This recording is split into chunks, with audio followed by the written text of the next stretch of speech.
Oke, daripada diam, saya akan coba mereview tentang alat destilasi yang digunakan untuk pembuatan etanol, bioetanol, atau alkohol, atau C2H5OH menurut rumus kimianya. Ini adalah bioetanol yang dihasilkan dari proses destilasi dengan menggunakan alat destilasi.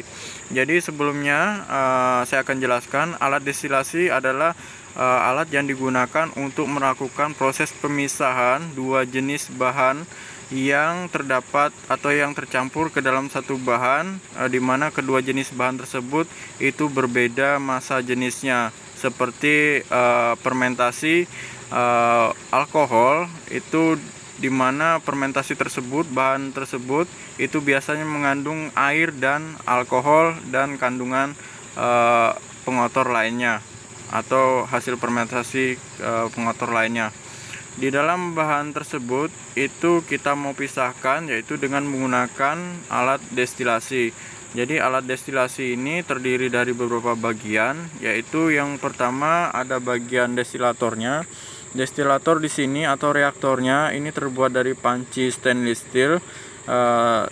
Kan saya gunakan panci stainless steel karena panci tersebut lebih kuat, tahan karat, dan dapat menyalurkan panas secara efisien. Di sini kapasitas pancinya itu kurang lebih kapasitas 10 liter, dan saya gunakan untuk bahan baku yang saya masukkan kemudian yang diuapkan itu kurang lebih 7 liter. Bahan baku hasil fermentasi itu saya buat dari bahan baku yang mengandung glukosa, di mana difermentasi itu dengan bantuan menggunakan ragi berupa Saccharomyces cerevisiae selama kurang lebih 7 hari, dan fermentasinya itu sendiri secara semi anaerob. Kenapa saya katakan semi anaerob, kok tidak anaerob? Karena jika kita menggunakan fermentasi model semi total full anaerob, itu dapat dipastikan galon ini akan pecah. Kenapa demikian? Karena hasil daripada proses fermentasi itu menghasilkan gas berupa karbon dioksida, sehingga gas karbon dioksida itu harus kita buang, dan pembuangan biasanya saya lakukan dengan menggunakan metode sederhana, yaitu dengan memasang selang yang dihubungkan ke dalam yang dicelupkan ke dalam air, dan selang tersebut fungsinya untuk menyalurkan gas CO2 terbuang. Kenapa harus kita celupkan ke dalam air ujung selang tersebut? Karena menghindari terjadinya oksigen masuk ke dalam galon fermentasi tadi, sehingga kalau oksigen masuk otomatis mikroba juga bisa masuk, dan fermentasi akan terganggu atau bisa jadi hasilnya akan asam, karena yang ditimbulkan daripada mikroba itu biasanya terjadi asam laktat dan asam-asam yang lain, sehingga proses pembentukan alkoholnya akan terganggu. Ini sederhana sekali, tidak ada agitatornya atau pengaduknya. Biasanya kalau untuk standarnya itu menggunakan bioreaktor. Jadi bioreaktor ada berapa komponennya, seperti komponen pengukur suhunya, komponen pengukur pH-nya, komponen untuk pengukur kadar CO2 dan lain sebagainya, dan pengaduknya berapa RPM dan sebagainya, itu untuk bioreaktor. Sedangkan ini sederhana sekali, yaitu menggunakan galon biasa. Kita lanjut ke sebelah lagi. Jadi ini adalah bahan bakunya, bahan baku hasil fermentasinya. Kurang lebih kadar alkoholnya di sini, kalau saya cermati dari hasil proses fermentasinya ini ada kurang lebih 5%-an. Jadi bagaimana caranya?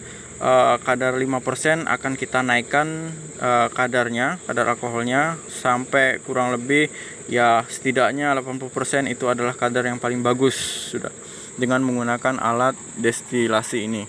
Jadi alat ini terdiri dari beberapa bagian, yaitu yang pertama ada ini tadi destilatornya yang terbuat dari panci. Kemudian untuk kapasitasnya kurang lebih 7 liter, kapasitas yang akan diuapkan. Karena jika kita menggunakan kapasitas penuh, itu tidak ada space dan penguapan akan terganggu. Jadi harus ada penguapan. Untuk bahan bakarnya saya gunakan bahan bakar dengan menggunakan tabung gas biasa untuk bahan bakarnya. Kemudian untuk pembakarannya dengan kompor biasa, yang diukur pada api sedang. Kenapa api sedang? Karena untuk mempertahankan suhu. Jadi suhu perlu kita ketahui, suhu penguapan alkohol adalah pada suhu 78 derajat Celcius, sedangkan suhu penguapan air adalah suhu 100 derajat Celcius. Jadi di sini saya memasang komponen termometer, yaitu ada termometer elektrik di sini. Ini termometer elektrik saya hubungkan ke destilator atau ke reaktor pemanas ini atau ke dalam pancinya. Jadi suhunya di sini saya pertahankan sampai suhu 78 derajat Celcius, tidak boleh lebih. Karena jika lebih itu hasilnya yang terjadi adalah kadar alkohol yang dihasilkan adalah rendah atau air ikut teruapkan, sehingga akan berpengaruh pada kadar alkohol yang dihasilkan. Kemudian di sini ada juga termometer bimetal. Termometer bimetal fungsinya untuk mengetahui panas daripada transfer uap yang dilalui melalui pipa antara pipa penguapan dan pipa kondensor. Jadi di sini bagiannya ada 3, yaitu yang pertama destilatornya, kedua pipa transfernya, dan yang ketiga destilatornya. Ini adalah alat destilator. Fungsi alat destilator adalah untuk mengkondensasi uap alkohol yang dipanaskan tadi, yang teruapkan, akan dikondensasi melalui pipa kondensor.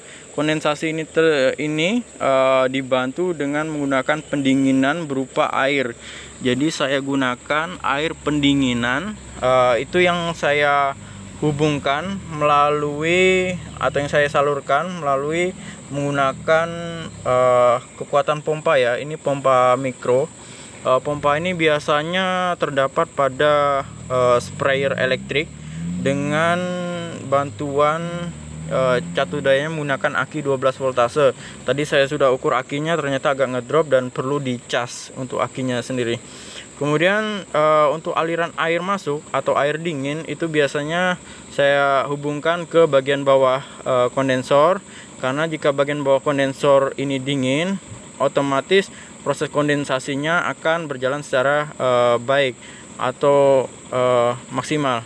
Kemudian untuk bagian pipa pembuangannya atau pipa bagian air yang hangatnya, karena proses pendinginan akibat kondensasi tadi, itu saya hubungkan lewat selang bagian atas atau selang pembuangan water out bagian atas. Sedangkan untuk pendinginan saya pipa bagian bawah. Ini adalah alat kondensornya, terbuat dari stainless steel dan dirakit untuk alatnya. Ini hasil alkoholnya. Oh, sudah penuh ternyata. Untuk hasil alkoholnya saya belum periksa berapa persen kadarnya. Kemudian logam apa saja yang ikut terkondensasi saya belum bisa pastikan, karena itu harus dilakukan melalui uji lab ataupun dengan menggunakan alkohol meter untuk mengetahui berapa kandungan kadar alkohol yang dihasilkan. Proses alat ini sangat sederhana sekali, tidak terlalu rumit. Jadi saya mau sekedar iseng-iseng aja untuk mereviewnya kembali. Jika ada teman-teman yang mau ditanyakan, mau kritik, saran, masukan, ataupun komentar lainnya, ya silahkan komentar di kolom komentar. Jika ada yang mau ditanyakan lebih lanjut, silahkan dapat menghubungi saya. Dan saya katakan ini alkohol tidak untuk diminum, dan ini alkoholnya buat di bahan-bahan laboratorium. Jadi saya tidak membuat alkohol untuk diminum. Kenapa? Karena itu sifatnya masih ilegal. Jadi ini riset buat di lab. Mungkin itu saja dari saya. Sekian dan terima kasih.